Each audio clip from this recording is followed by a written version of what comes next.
नमस्कार सगळ्यांना, पुन्हा एकदा माझ्या नवीन व्हिडिओमध्ये तुम्हा सगळ्यांचं मनपूर्वक स्वागत।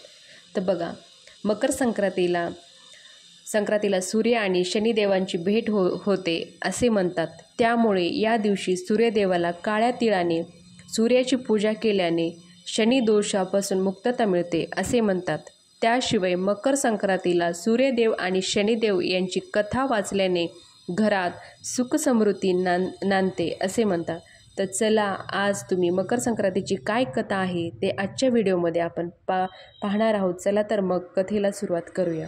पौराणिक कथेनुसार सूर्यदेव आणि शनिदेव हे पितापुत्र मानले जातात, पण दोघांच्या नात्यात दुरावा असल्याचे कथेमध्ये सांगण्यात आलेलं आहे। या दुरावामागील काय कारण आहे, म्हणजे शनिदेवांची माता छाया यांच्याशी सूर्यदेवांचे वागणं विचित्र होतं। जेव्हा शनिदेवांचा जन्म झाला होता, सूर्यदेवाने पाहून माता छाया यांना म्हटलं, हा काळ्या रंगाचा मुलगा माझा होऊ शकत नाही। त्यांनी शनिदेवाला आपला पुत्र स्वीकारलं नाही। त्यानंतर सूर्यदेवाने शनिदेव आणि माता छाया यांना वेगळं केलं। तेव्हापासून शनिदेव आणि माता छाया कुंभ नावाच्या घरात राहायला गेले। मात्र सूर्याच्या या वागण्याने दुखावलेल्या माता छायेने त्यांना कुष्ठरोग झाल्याचा शाप दिला।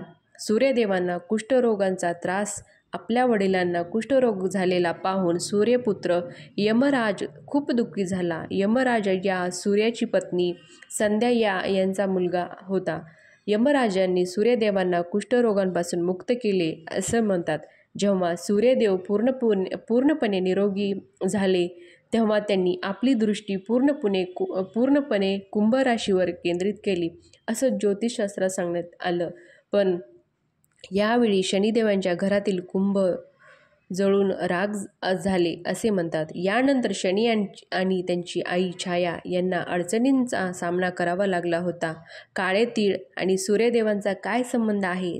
यमराज यांनी आपली सावत्र आई छाया आणि भाऊ शनी यांची दुर्दशा पाहून आपल्या पित्याला सूर्याला त्या दोघांच्या कल्याणासाठी क्षमा करण्याची विनंती केली। यानंतर सूर्यदेव शनीला भेटायला गेले। जेव्हा शनिदेव आपले वडील आपल्या घरी आले, येताच पाहता जळालेल्या घराकडे पाहताच ते घराच्या आत जाताच तेथे एका भांड्यात काळे तीळ ठेवलेले होते, जे आगीत काळे झाले होते। शनिदेव आपल्या वडिलांचे स्वागत हे त्या काळ्या तिळाने करतो। अशा प्रकारे शनिदेवाला मिळालेलं मकर संक्रांतीला घर भगवान सूर्य शनीच्या वागण्याने प्रसन्न होतात आणि शनिदेवाला घर देतात। कुंभ घर जळाल्यामुळे शनिदेवांची नवीन घर मकर सूर्यदेवाने दिलं होतं। यामुळे प्रसन्न होऊन शनिदेव सांगतात की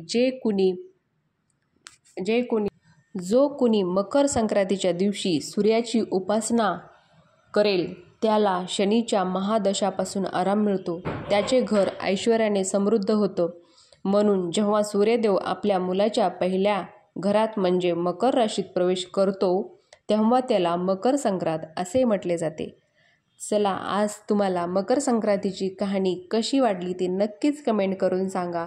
अशाच नवीन पौराणिक कथा घेऊन येण्याचा मी प्रयत्न करेल। तोपर्यंत धन्यवाद।